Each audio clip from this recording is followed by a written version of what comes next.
पुरुष स्त्री की योनि को सूंघते, जब तक स्त्री सूचना न दे, स्वीकार न दे, गंध से सूचना देती, एक खास गंध खबर दे देती है पुरुष को कि वो राजी है।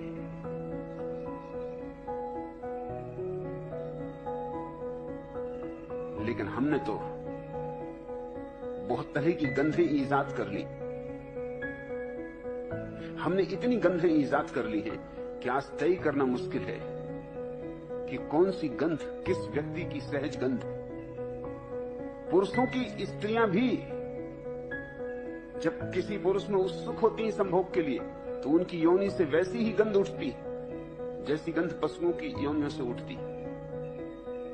लेकिन असंभव है उसे पहचानना। साबुने हैं, डिओडोरेंट हैं, परफ्यूम हैं, ये सब छिपाने के उपाय हैं। ये छिपाने के उपाय हैं ताकि पता न चल सके कि स्त्री हां भर रही। ये हमारी जालसाजियां हैं। ये जालसाजियां हमें करनी पड़ी क्योंकि ये हो सकता है कि तुम्हारे घर एक मेहमान आए और तुम्हारी पत्नी की योनि से गंध उठने लगे उस मेहमान के लिए, फिर तुम क्या करोगे?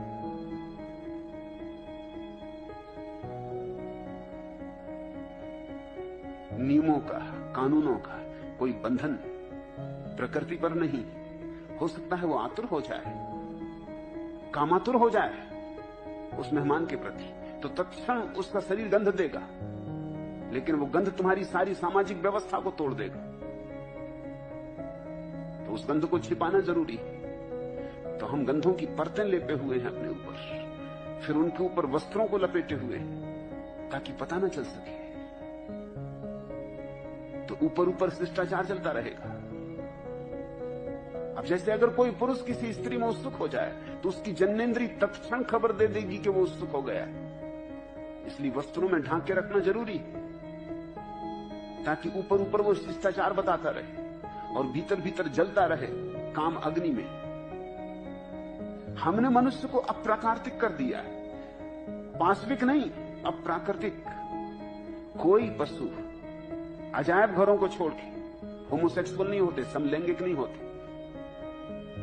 हाँ, अजायब घरों में हो जाते। अजायब घर की अजीब स्थिति, इसलिए तो उसको अजायब घर कहते।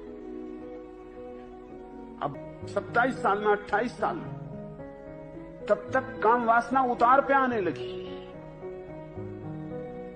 18 साल में अपने शिखर पर थी, तब तो वो जला भुना, तब तो उसने न मालूम क्या क्या किया।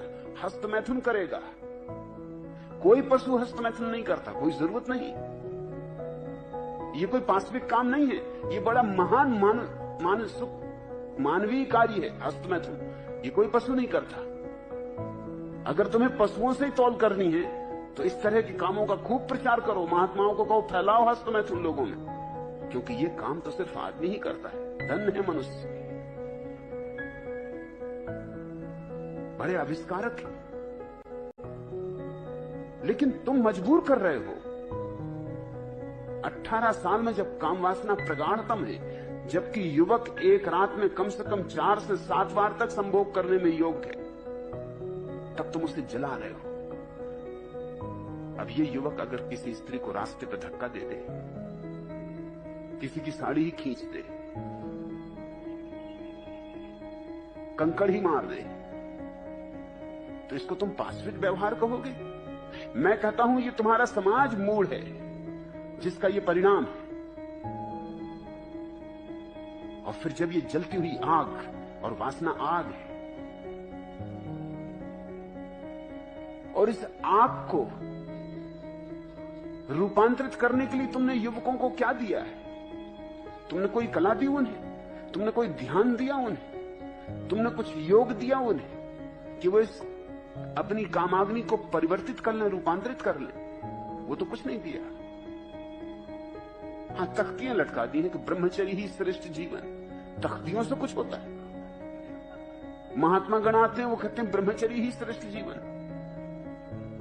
समझा रहे हैं महात्मा गण की ब्रह्मचर्य ही श्रेष्ठ जीवन। और महात्मा गणों के जीवन में भी कोई ब्रह्मचर्य नहीं। सबको उनका जीवन भी पता है। तुम्हारे ऋषि मुनियों के जीवन में कोई ब्रह्मचर्य नहीं था। छोड़ो ऋषि मुनियों के, तुम्हारे देवी देवताओं के जीवन में कोई ब्रह्मचर्य नहीं। और इन्हीं देवी देवताओं की पूजा चलती है। इनको तुम पाशविक नहीं कहते, यस, और आदमी को पाशविक कहते हो। तुम्हारे पुराण उठाते देखो, तुम्हारे धर्मशास्त्र जला डालने योग्य जिनकी तुम पूजा करते हो। अगर तुम्हें जड़ बदलनी है तो वहां जाना होगा। तुम्हारे सब देवी देवता भ्रष्ट।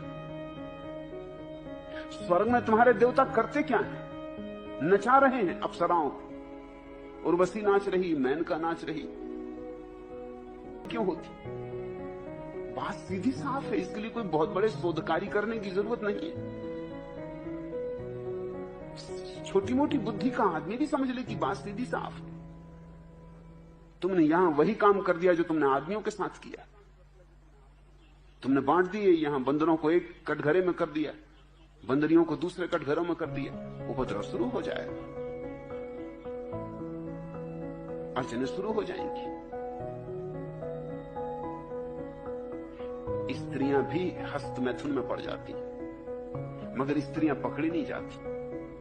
उतनी आसानी से नहीं पकड़ी जा सकती जितनी आसानी से पुरुष पकड़े जा सकते, क्योंकि स्त्रियों की जो यौन यंत्र की व्यवस्था है वो आंतरिक है। पुरुषों की यौन यंत्र की व्यवस्था बाह्य है, वो जल्दी पकड़े जा सकते हैं। इसलिए लोग सोचते हैं आमतौर से, अगर दो पुरुषों में बहुत दोस्ती हो और गले में हाथ डाल के और फिल्मी गीत गाते हुए तुम उनको जाते देखो तो शक होता है। मगर दो स्त्रियां खूब सहेली हो गहरी तो तुम्हें शक नहीं होता। क्यों? उनको कहते वो सहेलियां हैं। और ये पुरुष, इनका शक होने लगता है। लेकिन जो इन पुरुषों में हो रहा है वही स्त्रियों में हो रहा है, कुछ फर्क नहीं। ये दमित वासना